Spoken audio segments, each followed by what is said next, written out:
Differential equation का revision है। हम लोग आज सॉल्व करेंगे लॉन्ग क्वेश्चन से रिलेटेड प्रॉब्लम।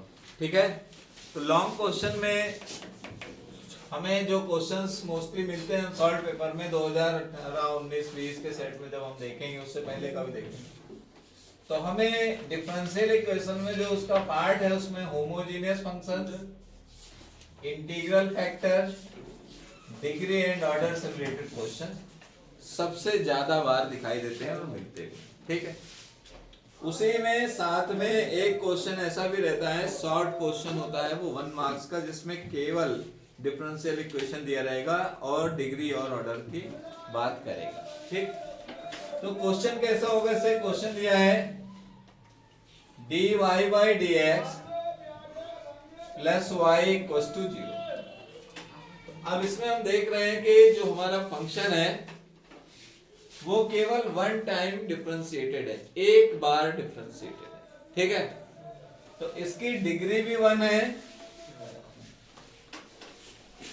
और इसका ऑर्डर भी 1 है। क्लियर है? अब यहां प्रॉब्लम तब आती है कि जैसे हमारा जो इक्वेशन है वो इस टाइप का दिया गया,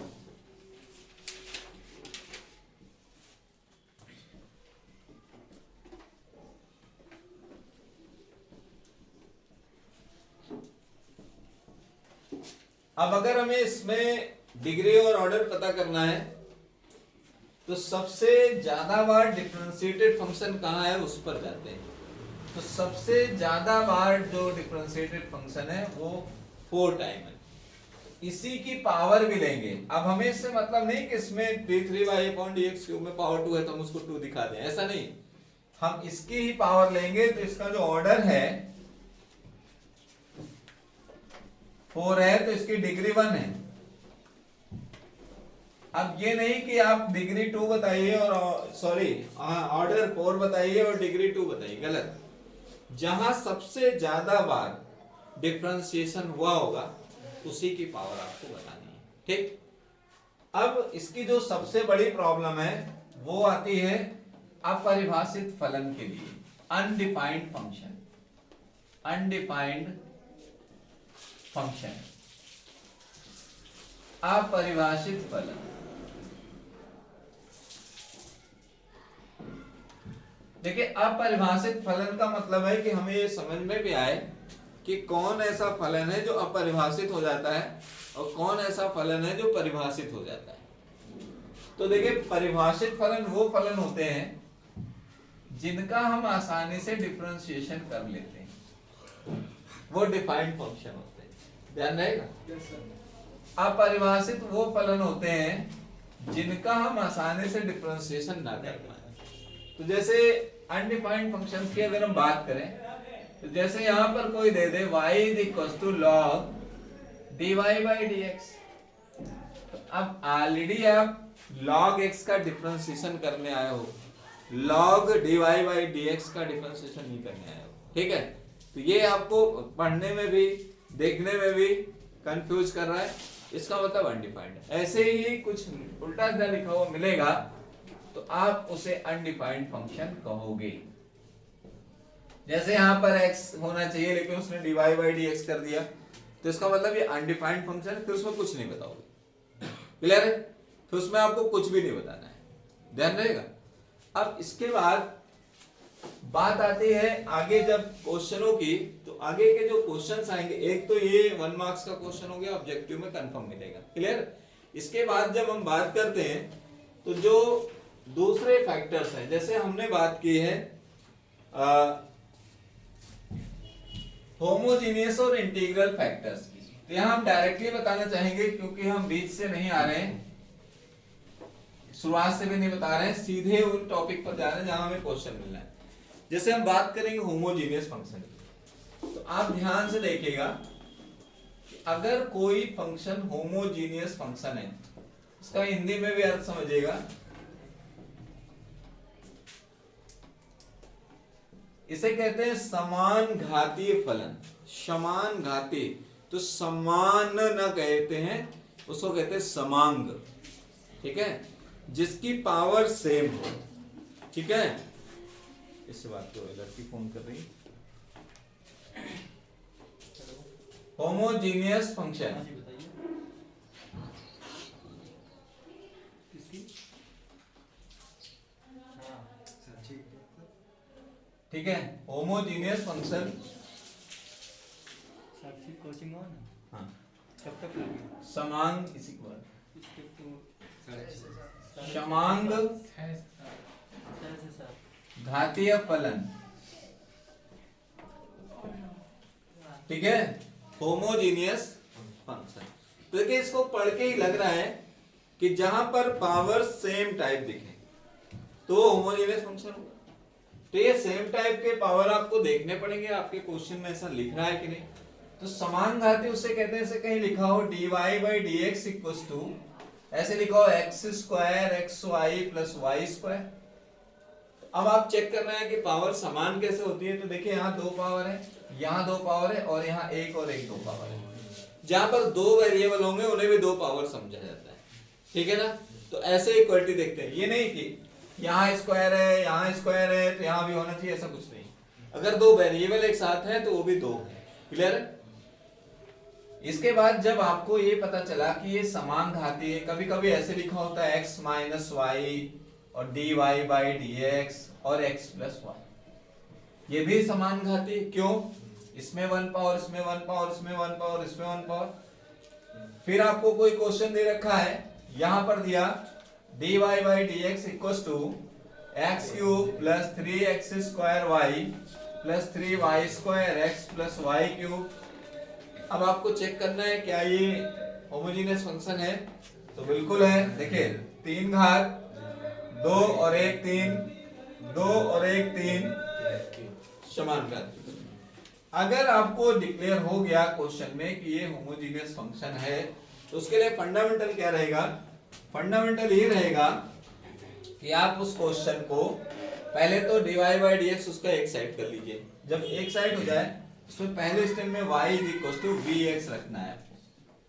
जब आप उसमें y is equal to vx रखेंगे तो साथ में ये भी बता देंगे जब हमें आंसर लिखना होगा तो आंसर लिखते समय हमें v हटाना है, तो v की जगह पर y अपॉन x भी करना है हमें। ठीक है।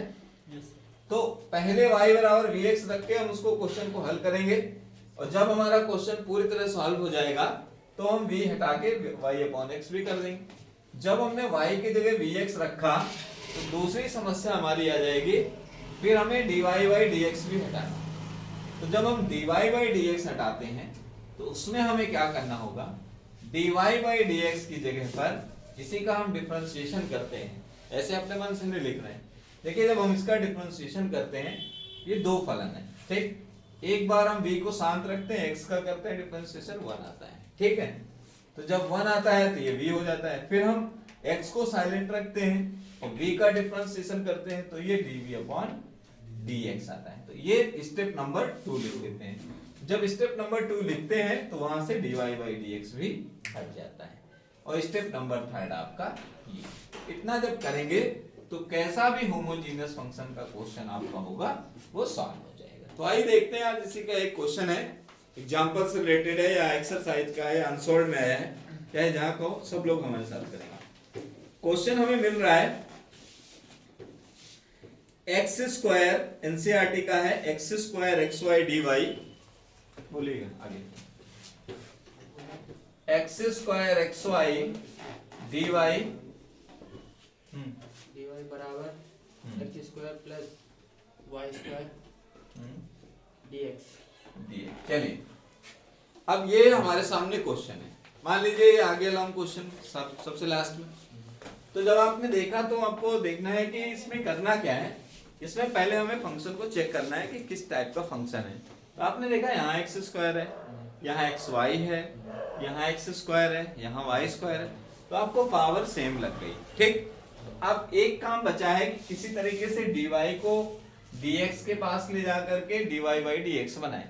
तो हम क्या करते हैं, इसका dx यहाँ ले आते हैं, ये हो गया dy बाई dx। अब दूसरी तरफ इसको हम इसके अपॉन में ले आते हैं, तो इसे कहते हैं x square plus y square upon x square plus x y. Clear? तो जब हमने dy बाई dx भी बना लिया, अपने फलन को बैलेंस कर लिया, तो हम इसमें स्टेप 1 पर आ रहे हैं। डिक्लेयर हो गया कि होमोजीनियस है, तो इसमें लिखेंगे put y is equal to vx। पहला स्टेप, जब हम इसमें y इक्वल टू vx रखते हैं तो आता क्या है कि y इज इक्वल टू जो vx रखेंगे तो यहां रख दें तो dy by dx x square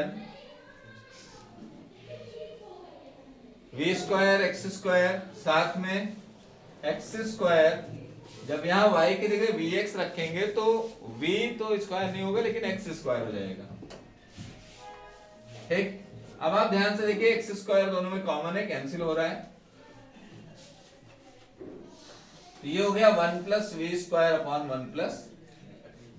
अब जब इतना हम लोग कर चुके हैं, इसमें x और y पूरी तरह से हट गया है, तो अब हम dy बाई dx को भी हटाएंगे। तो जब हम dy बाई dx को हटाएंगे तो मैंने कहा dy बाई dx को हटाने पर ये वाला पार्ट रखते हैं, तो इसी का रखेंगे v प्लस x dv अपॉन dx, और ये हो गया 1 plus v square upon 1 plus. इतना क्लियर है? अब क्या करना है, इसके बाद इसका v जो है दूसरी ओर शिफ्ट करेंगे क्योंकि v वाले v के पास चले जाएंगे। ठीक है, ये हो गया x dv अपॉन dx और 1 plus v square upon 1 plus v minus v. इसका एलसीएम कराएंगे, जब इसका एलसीएम करेंगे तो 1 प्लस वी स्क्वायर और v minus v square upon 1 plus v, यहां पर माइनस प्लस से एक वी स्क्वायर भी कम हो जाएगा। तो अब हमारे पास बचने वाले पार्ट में जो होगा x dv अपॉन dx और यहां पर हो जाएगा 1 minus v upon 1 plus v. इसमें भी एक काम करेंगे कि हम लोग ये v वाले टर्म्स dv के पास भेजेंगे और x वाले टर्म्स x की तरफ। तो एक काम करते हैं, जब ये क्रॉस मल्टीप्लाई होकर इधर आ रहा होगा, ये होगा 1 plus v upon 1 minus v dv, और जब ये उस साइड जा रहा होगा तो इंटू का x अपॉन में x बनेगा और यहाँ dx, और इसमें बोथ साइड इंटीग्रेशन लगा देते हैं। जब इसमें हम लोग बोथ साइड इंटीग्रेशन लगाते हैं तो होता क्या है कि इसको अब हमें बहुत सावधानी से इंटीग्रेट करना है। तो यहाँ पर इंटीग्रेशन में भी बहुत एक्सपर्टनेस चाहिए सबकी। जब हम लोग इसको आए सॉल्व करने, तो यहाँ हमें इंटीग्रेट करना है 1 plus v upon 1 minus v dv। ठीक है, और ये आपका log x हो चुका है और ये सॉल्व भी हो गया। क्लियर? अब हम इसका इंटीग्रेशन कैसे करें? तो जब इसके इंटीग्रेशन की भी बात आई, तो इसके इंटीग्रेशन में आपने देखा कि एक बार हम इसे 1 अपॉन 1 माइनस वी dv कर लेंगे, दूसरी बार हम v upon 1 minus v dv करेंगे और ये log x और प्लस c मिलेगा। इतने का जब हम करने आए तो इसका जो डिफरेंशिएशन इंटीग्रेशन हुआ वो हो गया माइनस log 1 माइनस v। लेकिन अब पार्ट यहां फंस रहा है, इसमें क्या है, इसको जब आप सरल करना चाहे तो इसमें फिर से 1 ऐड करेंगे और 1 सब्ट्रैक्ट करेंगे। जब इसमें 1 ऐड किया तो 1 प्लस हुआ, और जब सब्ट्रैक्ट किया तो माइनस हुआ। तो इसको हम लोग इस टाइप से लिखेंगे 1 अपॉन 1 माइनस वी, देखिएगा ध्यान से, और फिर इसको एक माइनस कॉमन करके लिखेंगे। तो जब माइनस कॉमन करेंगे तो 1 minus v upon 1 minus v dv और log x प्लस c। तो ये फिर से वही हो गया, माइनस का log 1 माइनस वी। ठीक, तो इसको लिखेंगे माइनस का 2 log 1 माइनस वी, दोनों को मिलाकर ये 1 हो गया और 1 का इंटीग्रेशन v आएगा, तो ये माइनस का v और ये log x प्लस c। तो जब इतना आया तो मैंने कहा है कि लास्ट में हमें क्या करना है कि v की वैल्यू रख देनी है। तो v की वैल्यू y अपॉन x हम रखते चले यहाँ पर। तो जब हम लोगों ने v की वैल्यू y अपॉन x रखी तो -2 log 1 minus y upon x log x plus c। अब आप चाहें तो log वाले टर्म से एक साइड करिए y अपॉन x। तो ये स्टेप करके अगर आप कंप्लीट करते हैं तो आपका 100% क्वेश्चन सही माना जाएगा।